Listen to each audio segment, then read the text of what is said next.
Bună, dragii mei! Bine ați venit și bine v-am regăsit la Taroterapia. Astăzi vom face o etalare care se adresează și celor dintre voi care sunt singuri și celor dintre voi care sunt într-o anumită conexiune sau care întreabă despre cineva anume. Avem aici grupul de cărți pentru cei dintre voi care sunt singuri. Vedem ce se întâmplă în perioada următoare în dragoste pentru voi. Iar aici avem grupul 2 sau cei dintre voi care sunt interesați de o anumită persoană sau cei dintre voi care sunt într-o anumită conexiune. Am pus timpii mai jos în descrierea acestui video, da? Timpii de început pentru fiecare grup. Și vă amintesc că aici avem o etalare generală. Vă invit să luați doar ce simțiți voi că se potrivește și este important momentul în care ascultați mesajul, nu momentul publicării acestui video. Începem cu cei dintre voi care sunt singuri. Ce vă așteaptă pe voi în perioada următoare? Ce putem afla? Cine sau ce vine către voi în dragoste în perioada următoare? Și avem turnul un rege de cupe și de asemenea prințesa de bâte. Avem aici o persoană din berbec sau o persoană din scorpion. Mai avem de asemenea persoane care sunt născute în general în semne de apă sau care au un ascendent într-un semn de apă. Am spus deja scorpion și mai adaug pești sau rac. Prințesa de bastoane sau de bâte, care vorbește despre o veste, o încercare a cuiva de a intra în contact cu voi. Un anumit mesaj, un telefon, o întâlnire scurtă, o invitație la o cafea, la un prânz. Haideți să vedem de la cine ar putea veni în perioada următoare mai multe detalii.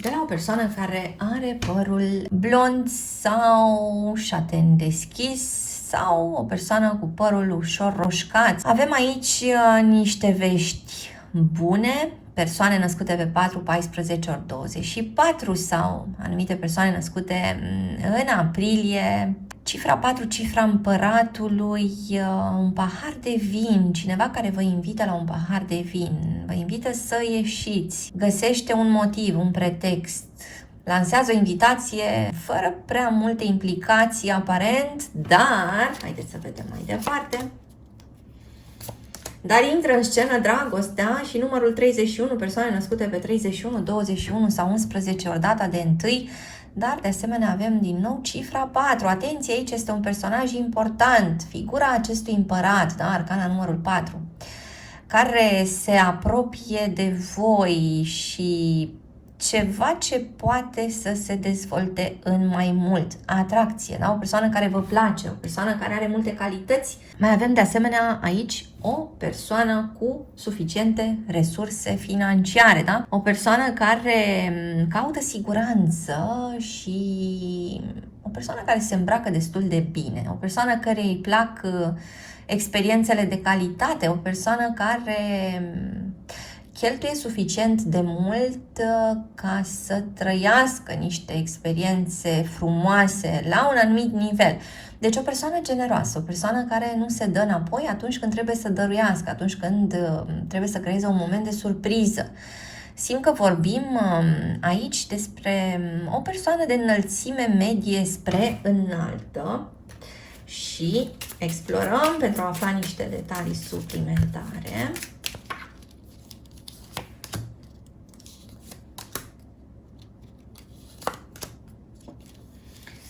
Cheia, cineva care reușește destul de multe lucruri, dar iată și inima în bucurie. O întâlnire care bucură ambele persoane, o întâlnire cu admirație de ambele părți. Inelul, promisiune de mai mult, angajament, relație serioasă. O întâlnire de asemenea dintre un semn de aer cu un semn de apă. Cineva din Gemeni, din Balanță sau Vărsător, care poate întâlni pe cineva din Scorpion, din Rac sau din Pești. În mijlocul acestei întâlniri, succesul, reușita, se deschide o poartă, Se creează o oportunitate și lucrul ăsta place inimii. Așadar, avem aici semne bune. Haideți să vedem mai departe. Ce se anunță pentru voi în perioada următoare? Cine sau ce ar putea să vină către voi? Pentru cei singuri, spuneam. 2 de monede, 5-ul de spade, 9 de spade. Atenție, s-ar putea să aveți de asemenea o întâlnire cu o persoană dintr-un semn de pământ sau dintr-un semn de aer. O persoană care ar putea să fie ceva mai tânără decât voi, dar simt că de la primele întâlniri veți înțelege că persoana asta trece printr-o suferință, că n-a închis un anumit capitol, că are probleme cu gelozia, cu posesivitatea, că este o persoană foarte sensibilă la tot ceea ce înseamnă trădare și că poate interpreta trădarea din tot felul de gesturi de ale tale, ascultătorule. Deci, simt că dincolo de această întâlnire despre care am vorbit inițial, care este o întâlnire importantă, s-ar putea să mai aveți o propunere din partea unei persoane care nu vă inspiră foarte multă încredere și despre care veți înțelege destul de mult cam de la primele interacțiuni. Haideți să aflăm mai multe detalii despre perioada următoare. În dragoste, o persoană care, iată, spune ceva și face altceva, o persoană care trebuie să-ți dezvăluie niște aspecte. Vorbim de asemenea despre această energie, a doua energie care a apărut aici, o persoană care, deși încearcă să nu-ți spună foarte multe despre defectele sale, despre problemele sale, tu le vei intui. Da? Aici avem cartea sincerității și cartea intuiției în același timp. Mă interesează mai multe detalii despre prima energie care a apărut, și anume acel partener cu energia împăratului.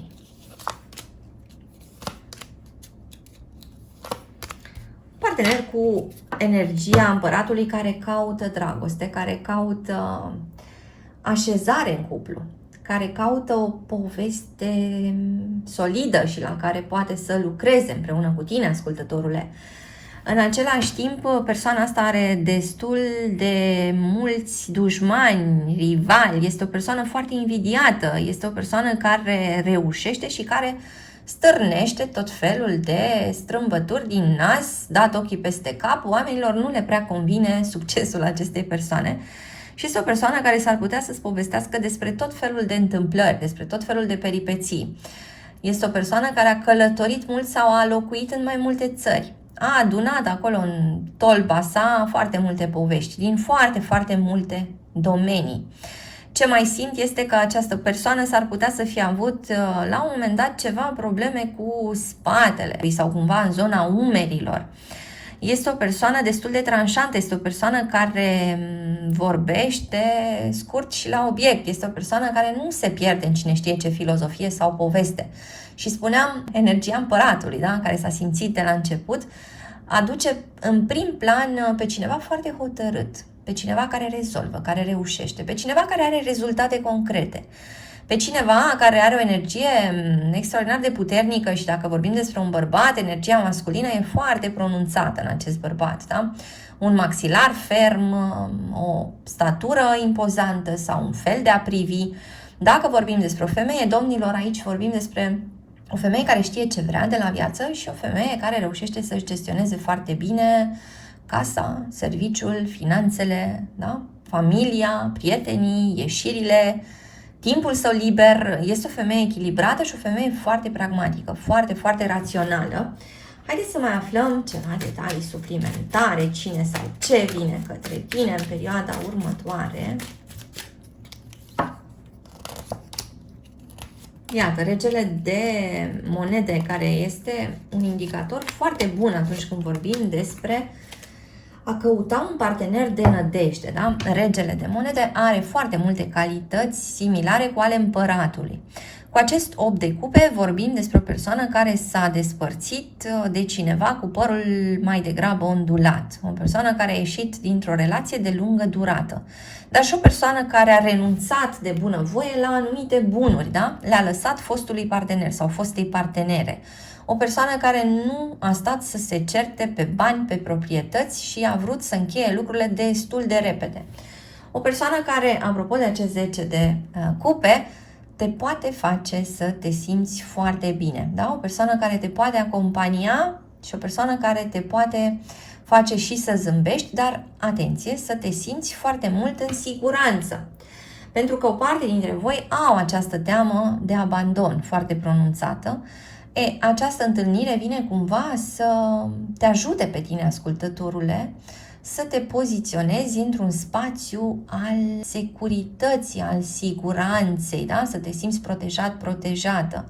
Să nu-ți faci foarte multe probleme despre ziua de mâine, pleacă, nu pleacă, rămâne, nu rămâne, definim relația, nu suntem într-o relație.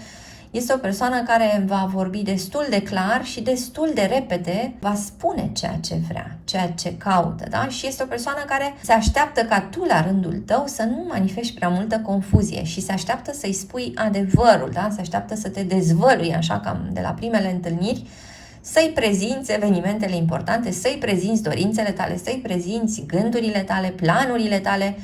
O să te ia într-un mod foarte concret, da? O să-ți spună: hai să vedem cum facem noi de acum încolo, că eu aș vrea să continuăm împreună pe strada asta. Tu ce zici?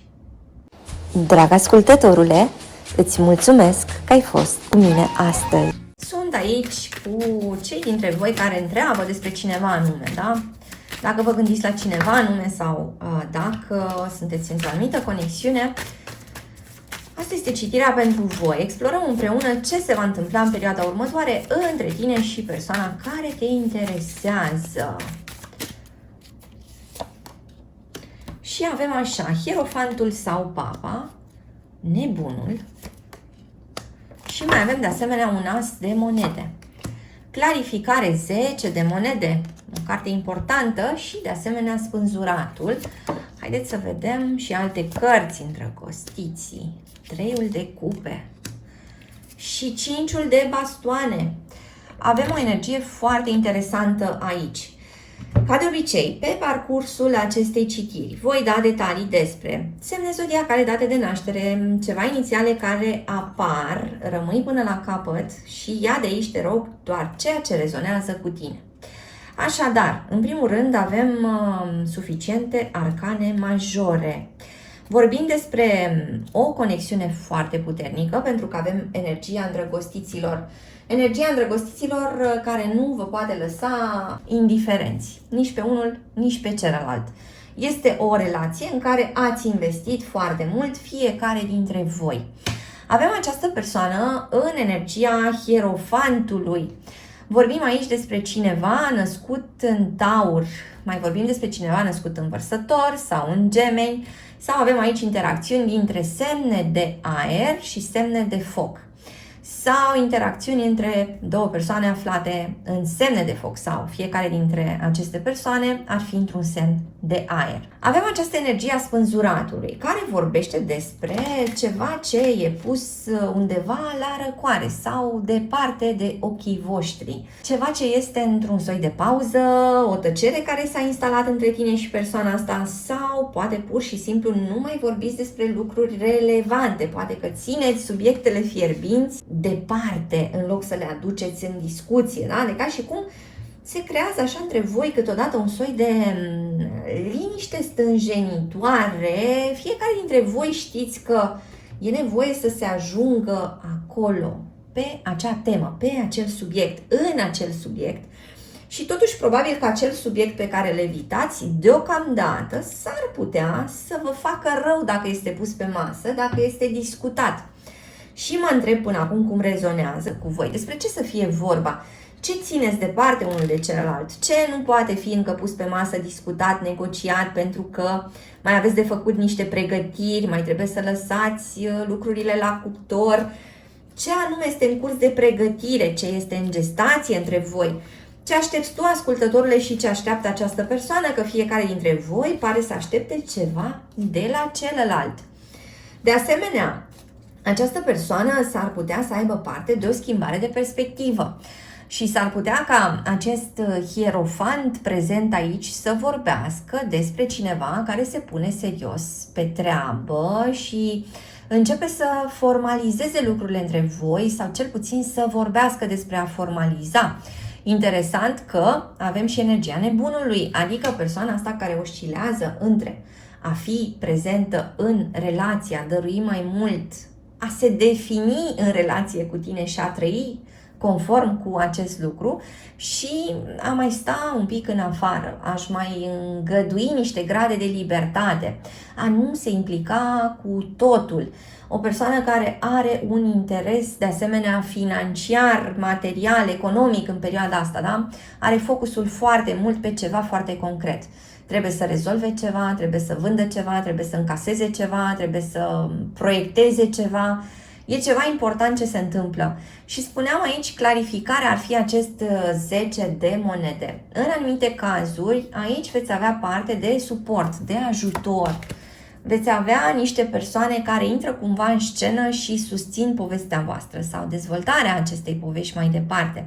O poveste care nu a fost lipsită de conflict și probabil că nu este lipsită de conflict pentru că avem și această carte, da? Cinciul de bastoane. Așadar, o poveste destul de încercată, dar chimia dintre voi este încă acolo. Interesantă și arcana îndrăgostiților pentru că, iată, dragostea de celălalt pornește în primul rând de la dragostea de sine. Ne oglindim în celălalt, da? Și celălalt se oglindește în noi. Și ce iese oare din această oglindire? Ce mai simt aici de asemenea este că în anumite cazuri persoana asta despre care întrebi tu, ascultătorule, se reîndrăgostește de tine, da? Simte din nou acei fiori și acționează în baza acelor fiori. Fie că sunteți la început și sentimentul ăsta abia acum se cristalizează, fie că aveți deja o perioadă împreună, dar apar din nou fiorii. De ca și cum descoperiți lucruri noi, unul vis-a-vis de celălalt. De ca și cum dintr-o dată experimentați altceva, de ca și cum vă vedeți într-o altă lumină, da? Mă îndrăgostesc de tine sau mă reîndrăgostesc de tine, dar e ceva complet nou aici, apare ceva nou între tine și el sau ea. Haideți să mai aflăm niște detalii. Avem persoane născute în luna septembrie, în luna februarie sau născute pe 9, 19 ori 29. Persoane născute de asemenea pe data de 6, 26 ori 16 sau persoane care sunt născute pe data de 4, 14 ori 24. Ca inițiale au apărut până acum litera O, litera D, litera A, litera G, litera R sau litera M. Ce ar putea să se întâmple între tine și această persoană în perioada următoare? O discuție importantă, adevărul iese la suprafață, ceva este pus pe masă până la urmă, da? Ceea ce era de fapt evitat, ceea ce era lăsat în umbră, ceea ce voi încercați așa să menajați și să țineți departe de scena voastră relațională, intră în scenă și intră cu viteză și intră pe neașteptate. Avem aici energia cuiva din Săgetător care interacționează cu cineva din Pești sau din Rac. Haideți să vedem ce e cu această schimbare, ce e cu această roată a norocului, Cavalerul de Săbii. Această persoană nu mai are răbdare. Această persoană s-ar putea să ia inițiativa și să acționeze conform acestei energii a Împăratului. Adică, uite care-i treaba, eu am ceva de spus, iar tu să mă asculți, bine? Cam așa pe tonul ăsta pentru o parte dintre voi. Pentru alții dintre voi va fi pur și simplu o invitație la stat față în față și dezbătut ceva. Simt că aveți ceva de dezbătut, spuneam așa ca element esențial, dar sunt și niște detalii de pus la punct aici între voi. Și această roată care se pornește, haideți să vedem mai departe.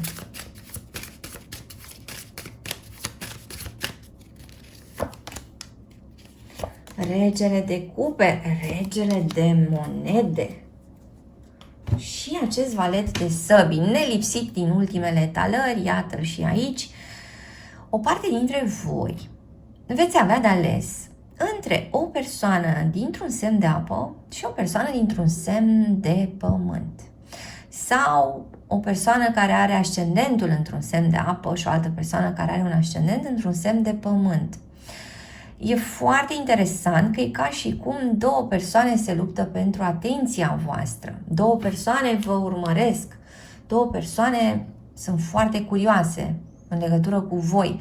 Sau două persoane prezente oricum în paralel în viața voastră. În anumite cazuri simt că aceste persoane chiar se cunosc. Sunt curioasă cum rezonează cu voi. Haideți să aflăm și alte detalii.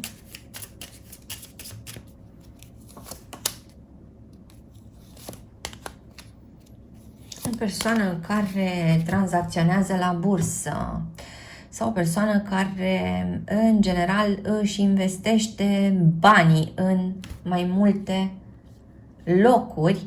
Mai avem de asemenea o persoană care are copii sau care iubește copiii și vorbim de asemenea despre cineva care are de rezolvat ceva cu autoritățile. Persoane aici născute pe 12, pe 17 sau pe data de 8. Această persoană are de rezolvat niște lucruri în perioada următoare, cu gândul totuși, iată, este la tine și ceva se schimbă în mintea acestui om. Spuneam că aici este o schimbare de perspectivă. Ceva se reînnoiește între voi sau ceva e adus ca garanție. Persoana asta vrea să-ți ofere un soi de garanție. Hai să vedem mai multe detalii.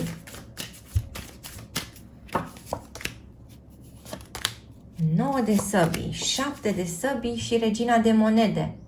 Da, această persoană trebuie să-ți vorbească într-un limbaj foarte concret, pentru că tu, ascultătorule, te-ai îngrijorat suficient, pentru că tu nu mai ai încredere în ceea ce vine de la el sau de la ea și pentru a putea să depășească aceste obstacole, are nevoie să vină către tine cu energia acestei regine de monede. Adică, efectiv, cu anumite fapte, da? Cu anumite rezultate, detalii suplimentare. Cavalerul de bastoane, 7 de bastoane și Marea Preoteasă. Această persoană îți va dezvălui un secret pe neașteptate. Va veni și îți va mărturisi ceva. 6 de monede, 3 de bastoane și eremitul. Cineva care alege să dea la o parte singurătatea și care poate să dăruiască mai mult în cuplu. Cineva care poate să creeze un plan cu tine, ascultătorule. 2 regine și 10 de bastoane. Cei cu ambivalența asta, oare tu, ascultătorule, nu mai ești convins că această persoană poate face mai mult? Sau te gândești că are de ales între tine și altcineva? În anumite cazuri, persoana asta ar trebui să aleagă între cineva într-un semn de aer și altcineva într-un semn de foc. Ce este dificil aici? Deocamdată este mai degrabă greu să construiască un plan fezabil această persoană. Spuneam că are de pus la punct niște aspecte concrete care au legătură cu banii, cu situația sa generală, cu situația sa civilă, cu distanța dintre voi în alte cazuri.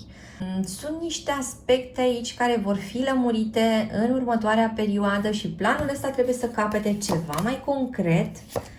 7 de monede, 2 de monede și 6 de bastoane. Persoana asta, după o perioadă lungă de reflexie sau de pauză sau cumva de timp petrecut în două relații sau în două situații sau, spuneam, la distanță sau cumva într-o situație complexă, își capătă de fapt claritate și reușește ceva. Reușește ceva ce până acum părea aproape imposibil.